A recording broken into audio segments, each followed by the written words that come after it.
Hello दोस्तों, हम भारत देश के नागरिक हैं। हम सबको पता है कि भारत का अपना एक संविधान है। भारत एक संवैधानिक देश कहलाता है जो संविधान द्वारा बनाए गए नियमों के अनुसार चल। संविधान में भारत के प्रत्येक नागरिक को मूल अधिकार दिए गए हैं। इन अधिकारों के तहत भारत के किसी भी नागरिक के साथ अन्याय नहीं होना चाहिए। लेकिन अगर भारत के किसी भी नागरिक के साथ कोई अन्याय होता है या उसके मूल अधिकारों के साथ छेड़छाड़ की जाती है या भारतीय संविधान द्वारा बनाए गए नियमों का उल्लंघन किया जाता है, तो ऐसी स्थिति में उस व्यक्ति या किसी भी समुदाय के खिलाफ कार्रवाई का पूरा प्रावधान है। किसी भी अपराध पर कार्रवाई करने से पहले जो सूचना दर्ज की जाती है उसे एफआईआर कहते हैं। आज इस एपिसोड में हम बात करेंगे कि एफआईआर होती क्या है, जीरो एफआईआर क्या होती है, जीरो एफआईआर किन हालातों में दर्ज करवाई जाती है, एफआईआर कैसे दर्ज करवा सकते हैं, एफआईआर से जुड़े हमारे कौन कौन से अधिकार होते हैं। इन सारे सवालों के जवाब आज इस एपिसोड में हम देखने वाले हैं। सबसे पहले बात करते हैं कि एफआईआर होती क्या है। भारतीय दंड प्रक्रिया संहिता 1973 के सेक्शन 154 में एफआईआर का जिक्र मिलता है। जब किसी अपराध, घटना या दुर्घटना की प्राथमिक सूचना पुलिस को दी जाती है तो इसे एफआईआर कहते हैं। जब किसी व्यक्ति के साथ अपराध या दुर्घटना घटित हो जाती है तब उस व्यक्ति या उसके किसी रिश्तेदार द्वारा इस घटना की पहली सूचना पुलिस अधिकारी को दी जाती है या पुलिस स्टेशन पर दी जाती है, उसे हम एफआईआर कहते हैं। एफआईआर को हिंदी में प्राथमिकी प्रथम सूचना रिपोर्ट बोला जाता है। एफआईआर किसी भी आपराधिक मामले का एक लिखित डॉक्यूमेंट होता है। कोई भी व्यक्ति जिसके साथ अपराध या दुर्घटना घटित हुई है उसे सबसे पहले अपराध की शिकायत दर्ज करवाना जरूरी होता है। यह शिकायत मौखिक रूप से भी हो सकती है, यह शिकायत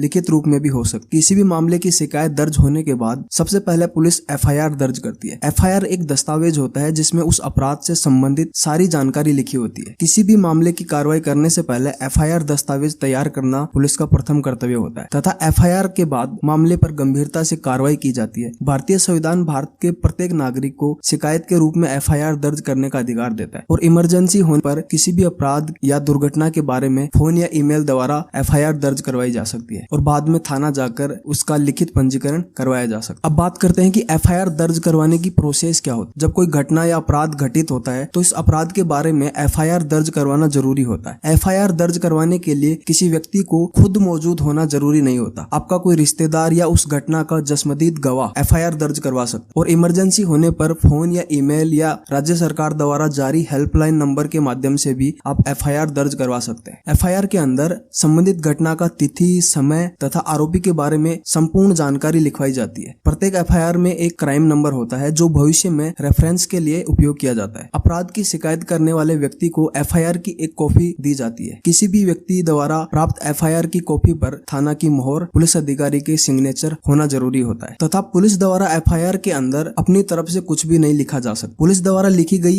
एफआईआर दस्तावेज को पढ़कर सुनाना जरूरी होता है। आजकल इंटरनेट का जमाना होने के कारण आप ऑनलाइन भी एफआईआर दर्ज करवा सकते। इसके लिए आपको आधिकारिक वेबसाइट या एप्लीकेशन की मदद लेनी होगी तथा एफआईआर ऑनलाइन दर्ज करवाने हेतु आपके पास ईमेल आईडी और फोन नंबर होना जरूरी होता है ताकि भविष्य में आपसे संपर्क किया जा सके। किसी भी घटना या अपराध एफआईआर दर्ज होने से पहले यह देखा जाता है कि किस तरह के मामले में एफआईआर दर्ज करवाई जा रही है। आपराधिक मामलों को दो श्रेणी में विभाजित किया गया है। पहला होता है संज्ञेय, जिन्हें हमें संगीन अपराध भी कहते हैं। दूसरा होता है असंज्ञेय। संज्ञेय अपराध वो होते हैं जो बड़े ही गंभीर होते हैं। ऐसे मामलों में पुलिस तुरंत एफआईआर दर्ज करती है। गंभीर आपराधिक मामलों के अंदर गोली चलाना, मर्डर करना, रेप जैसे बड़े आरोप शामिल होते हैं। ऐसे अपराधों पर सीधे एफआईआर दर्ज होती है और एफआईआर दर्ज होने के बाद पुलिस तुरंत कार्रवाई करना शुरू करती है। दूसरे होते हैं असंज्ञेय अपराध। असंज्ञेय अपराध वो आपराधिक मामले होते हैं जिन्हें छोटा मोटा मामला माना जाता है। छोटे मोटे मामले जैसे मारपीट करना, गाली गलौज करना, ये छोटे मोटे मामले हो सकते हैं। ऐसे मामलों में पुलिस तुरंत एफआईआर दर्ज नहीं करती। ऐसे मामले में पुलिस शिकायत पत्र को मजिस्ट्रेट के सामने पेश करती है। इसके बाद मजिस्ट्रेट मामले में आरोपी को सम्मन जारी कर सकते। लेकिन ऐसे आपराधिक मामलों में पुलिस द्वारा एफआईआर दर्ज नहीं की जाती। अब बात करते हैं कि जीरो एफआईआर होती क्या है और किन हालातों में जीरो एफआईआर दर्ज करवाई जाती है। जीरो एफआईआर एक तरह की एफआईआर ही होती है। जीरो एफआईआर एक ऐसी व्यवस्था बनाई गई है जिसमें कोई अपराध से पीड़ित व्यक्ति अपराध की शिकायत उस थाना क्षेत्र में नहीं करवाता जहां ये अपराध हुआ है, बल्कि उस थाना क्षेत्र में एफआईआर दर्ज करवाता है जहां ये अपराध नहीं हुआ। ऐसी स्थिति में थाना अधिकारी उस पीड़ित व्यक्ति या महिला की शिकायत दर्ज कर लेते हैं तथा उस शिकायत को या उस एफआईआर को संबंधित थाने में भेज दिया जाता है। पुलिस का यह कर्तव्य होता है कि पीड़ित व्यक्ति की एफआईआर दर्ज करना जरूरी होता है, चाहे अपराध किसी भी थाने क्षेत्र में हुआ हो। साफ शब्दों में कहें तो अगर कोई व्यक्ति अपनी शिकायत लेकर ऐसे थाने में पहुंचता है जिसका वास्ता आपराधिक घटना स्थल से नहीं है तो भी पुलिस को शिकायतकर्ता की शिकायत पर कार्रवाई करते हुए एफआईआर दर्ज करनी जरूरी होती है। उस शिकायत को संबंधित थाने में भेज दिया जाता है। इसके बाद उस थाने में शिकायत मिलने के बाद जांच की कार्रवाई शुरू की जाती है। संगीन अपराध की श्रेणी वाले आपराधिक मामलों में पुलिस को